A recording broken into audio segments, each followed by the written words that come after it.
So after Erika's talk, I feel a little bit intimidated by her very knowledgeable paper. So what at least I presented, I'm not sure if I'm allowed to speak for Chris as well, are more preliminary findings and ideas of how I or we could contribute to the Fables project, because the fable as a genre and object of study was never a primary object in my studies.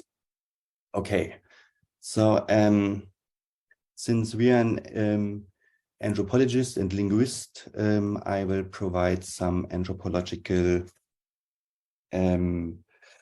ideas. So, and therefore I decided to organize my short input in focusing on the three main ideas included in the title. So first I try to situate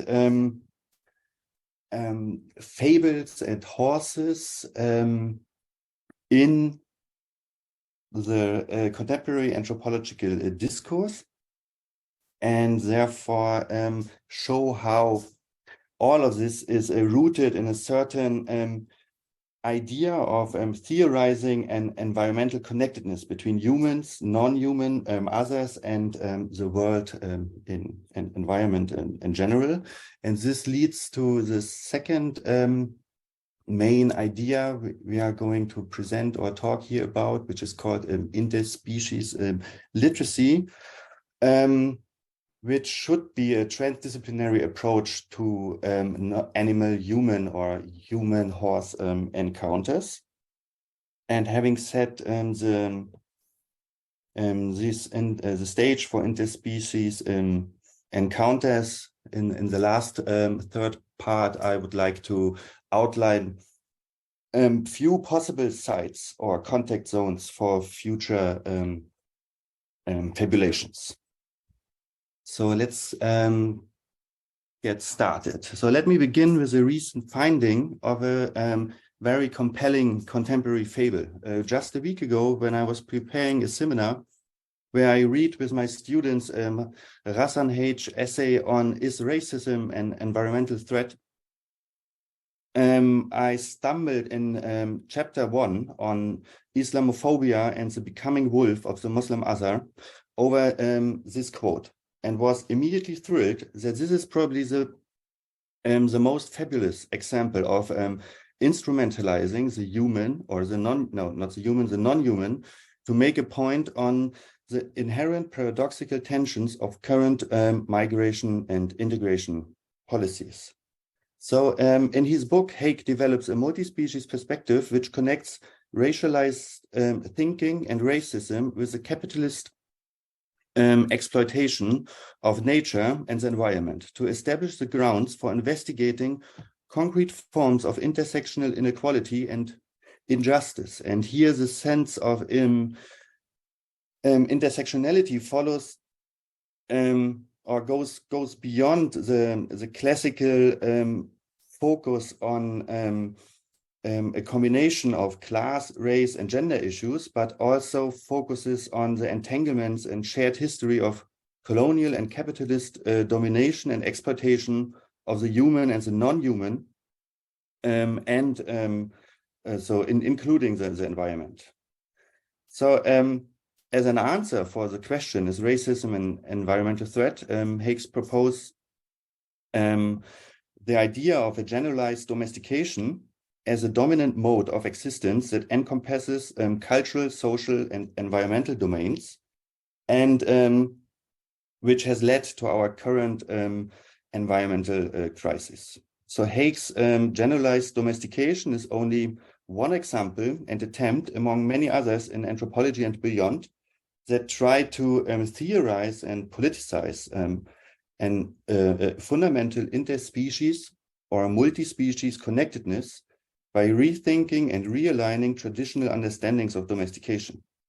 But what his attempt makes so fascinating is how he explicitly deploys a reversal of more than human fabulations for his his main argument.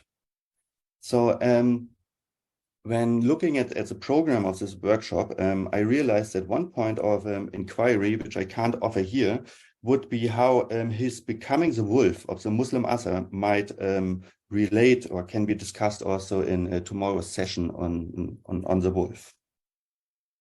Okay. So, but having now set the stage for an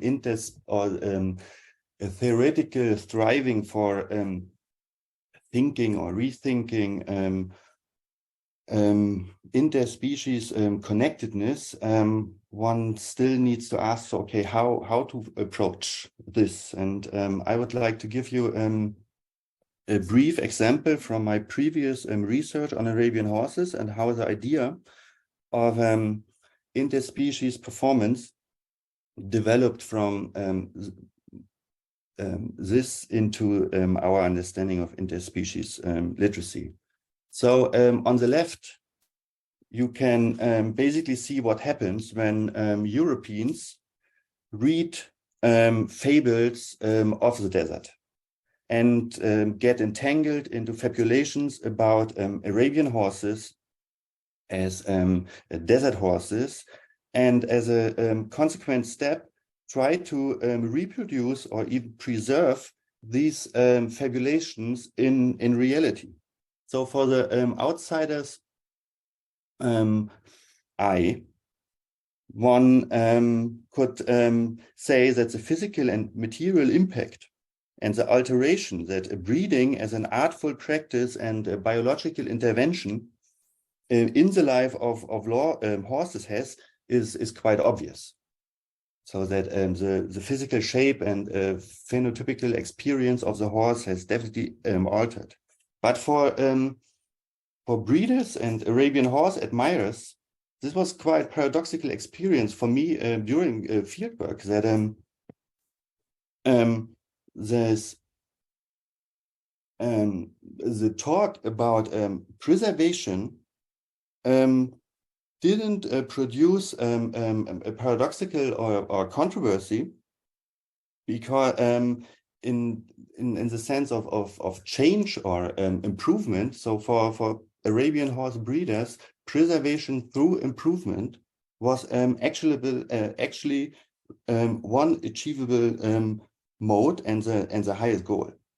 So, and in this, the Arabian horse presents one of the or represents one of the many fables of purity, origins, and authenticity, which are highly sought after in modern Europe or modern European history.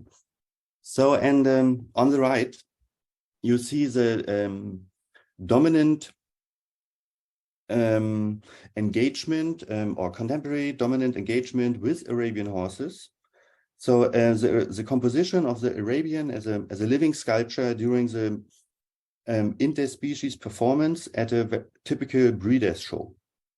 So in my ethnographic fieldwork, I approached the Arabian horse as an ongoing accomplishment where the just mentioned fabulations or fables and fantasies of purity and preserving an original, authentic horse has to be constantly enacted and performed during interspecies encounters, which are embedded in, at the same time, extreme wealth and luxury.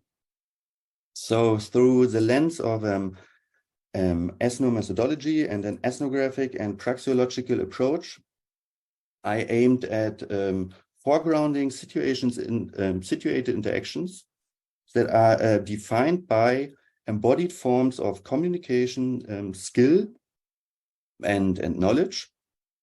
And this was the moment where Chris and I more or less met or were on the same page, because these interspecies encounters are rely on cultural and habitual linguistic codes, but go far beyond.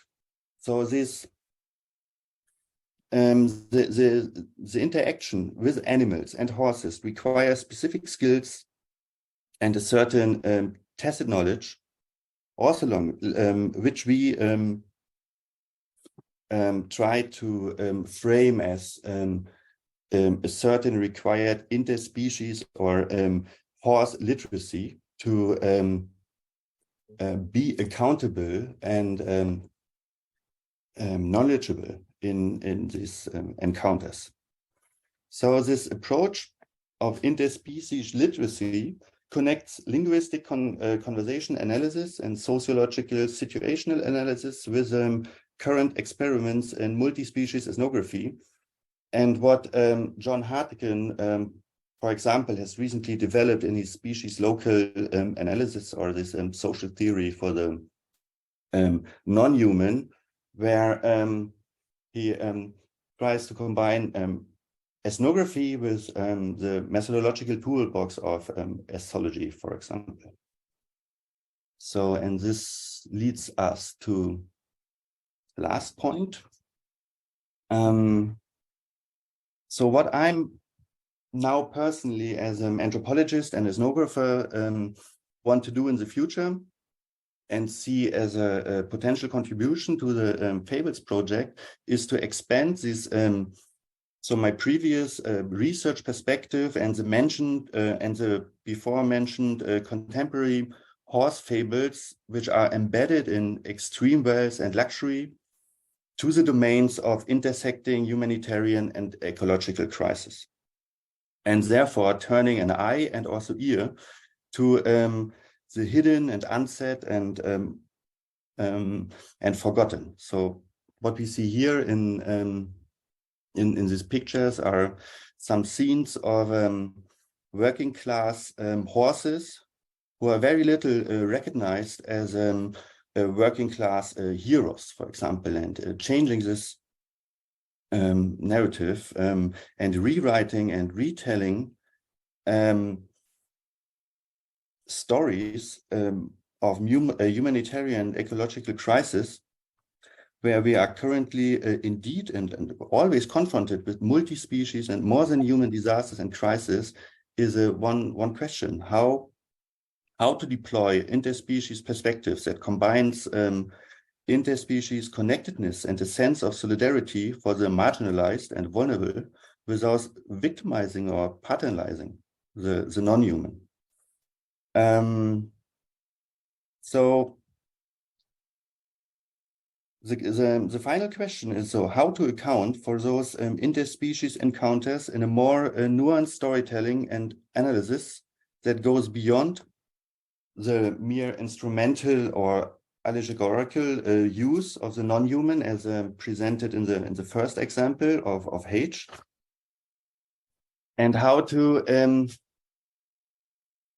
establish or approach these encounters where the non-human and the horses play a crucial part in maintaining, and now I refer here to the quote by Clancy, Watson, and Raw on the resilience and role of donkeys in humanitarian crisis. So how they play their crucial part in maintaining cultural identity and community cohesion during times of upheaval.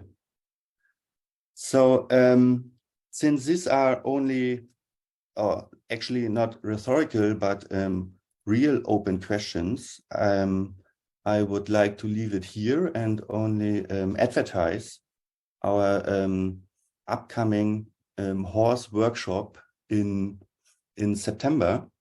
And everyone who's interested in hearing more is invited to contact me or Chris. And that would be it from my side. And I hand over to my partner in crime.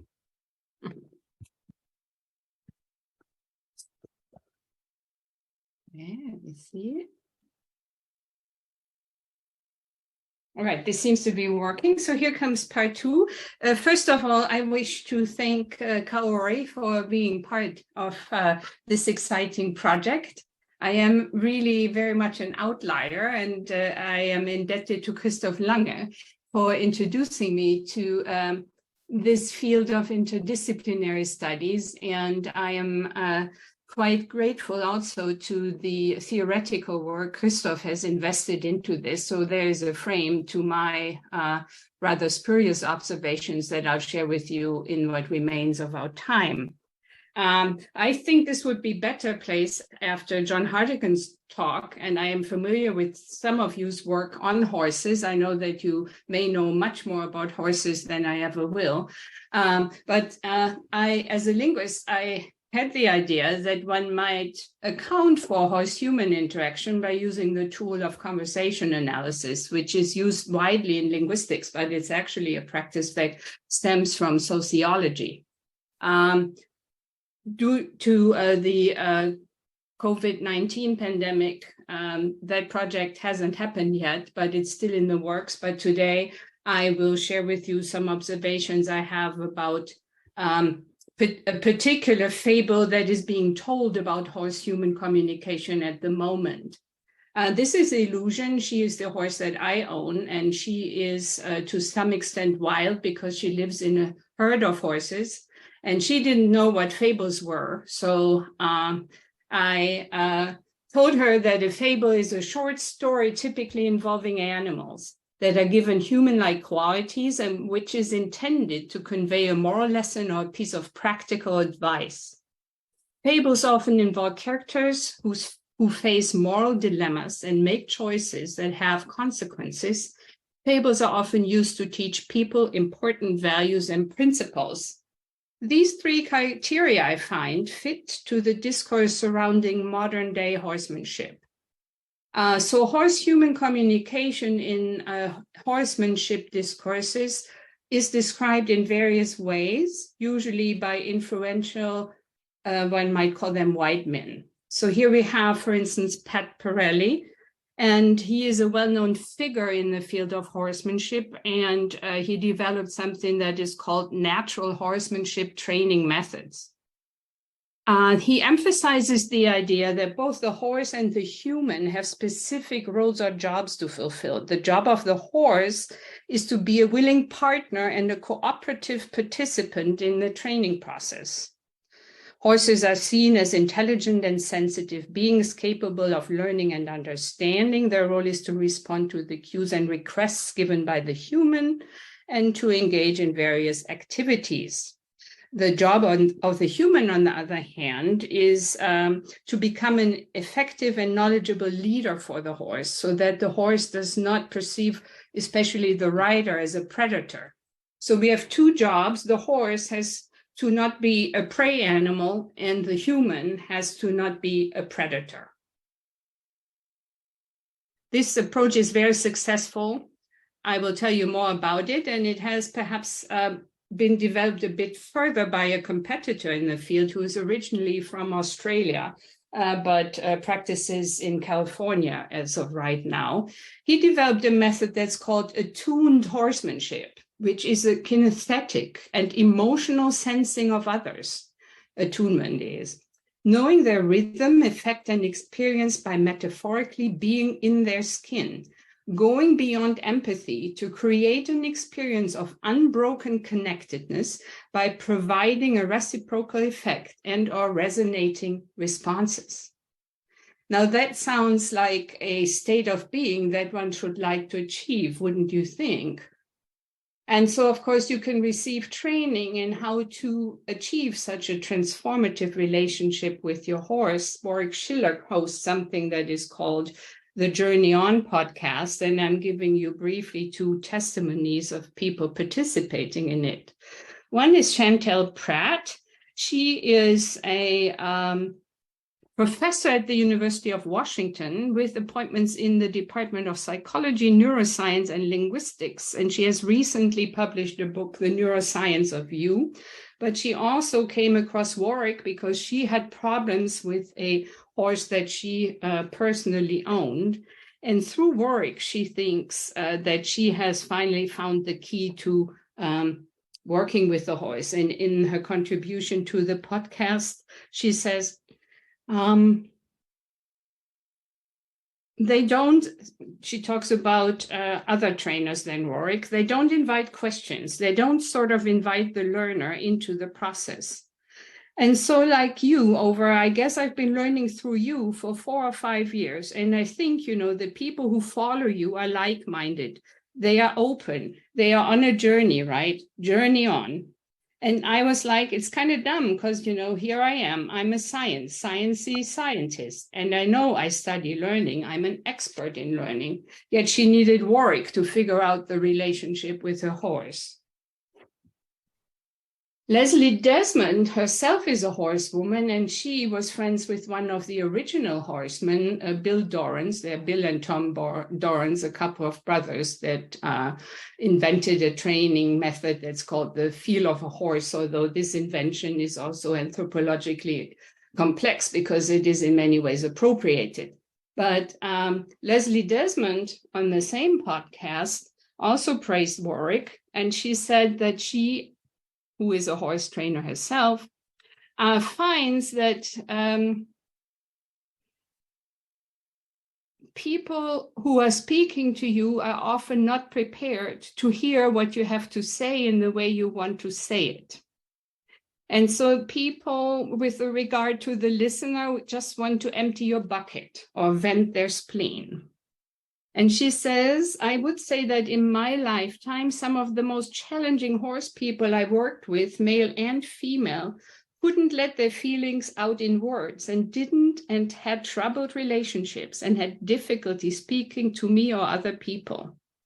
And they kind of hid out in the horse world. They kept horses between them and other people. If you know what I mean, the horse knew everything. And there was a very, very tight block on the faucet between the mouth and the contents of the head and mind and heart. And I think that's very common. And I think dogs and horses occupy that place in life for many people. So in a way, communicating with horses means that you as a person have to change, which is something I'm calling the grammar of transformation. Warwick Schiller just published a book with 12 principles of working with horses. And the overarching principle is relationship first. These are ways in which you're supposedly enabled to understand your horse better. And this guy has, in the 100,000s of followers. So many people are really interested in what he has to say.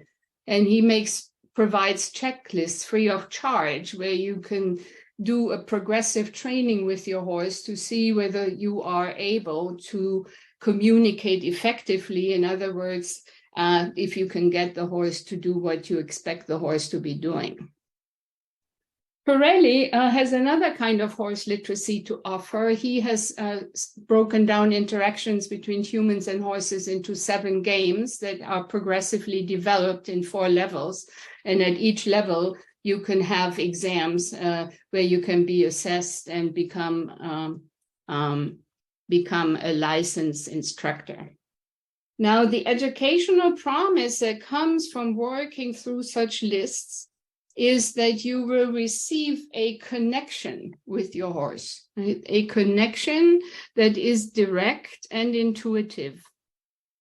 There is also now a mounting discourse that is sort of sciencey. One woman claims on her Facebook page, research shows that people experience many physiological benefits by interacting with horses, including lower blood pressure and heart rate, higher beta endorphins, decreased stress levels, decreased feelings of anger, hostility, tension, and anxiety, better social working, and greater feelings of empowerment, confidence, patience, and self-efficacy. So horse-human communication, this has been sketchy, I know, but it has fabulous characteristics. First, like the fable, it is motivated by trouble, and trouble is overcome by transformation.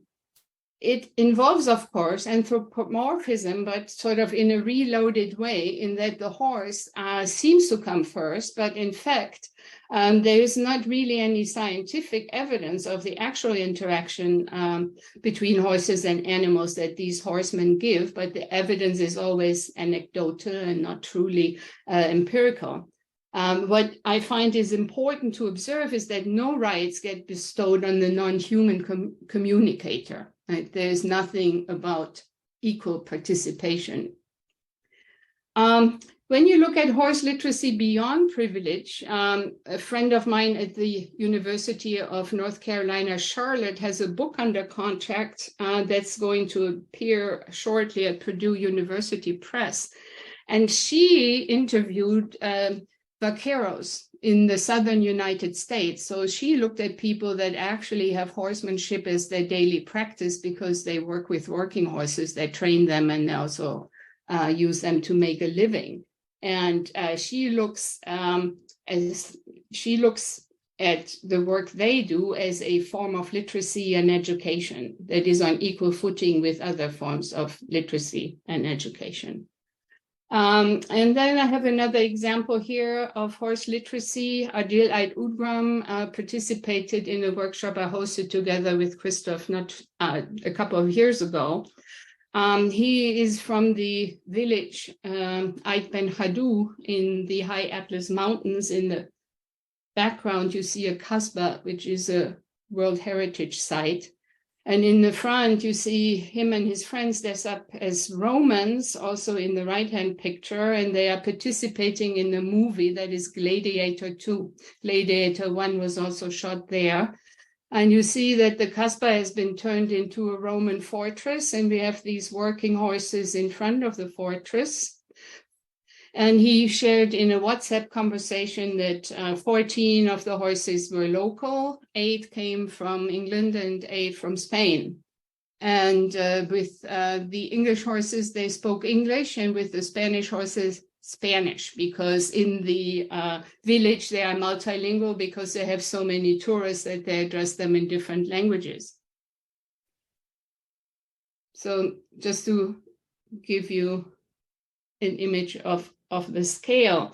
So here, and I'm coming to the end, there is the notion of privilege involved in the discourse about horse-human relationships, right? And how horses and humans communicate is largely undocumented in a line-by-line adjacency pair type of format. Relationship first is a notion of privilege, and a lack of expertise here is construed as an opportunity for betterment. It's never the horse's fault, it's the human's fault. But horsemanship in working context is not at all in focus, or the needs for making a living and how that changes the relationship. And the fabulous is related to the incidental, so to the subjective experience and to the mediator that is the trainer and the horseman.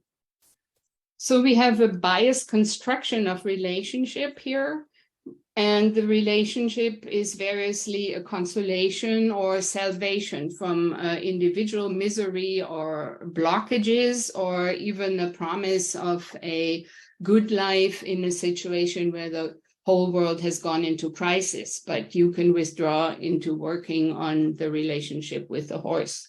And that is an opposition pair reflected in working in an opposition pair where we have to also consider working horses and humans, and that's something Christoph talked about. So much for my part. Thank you.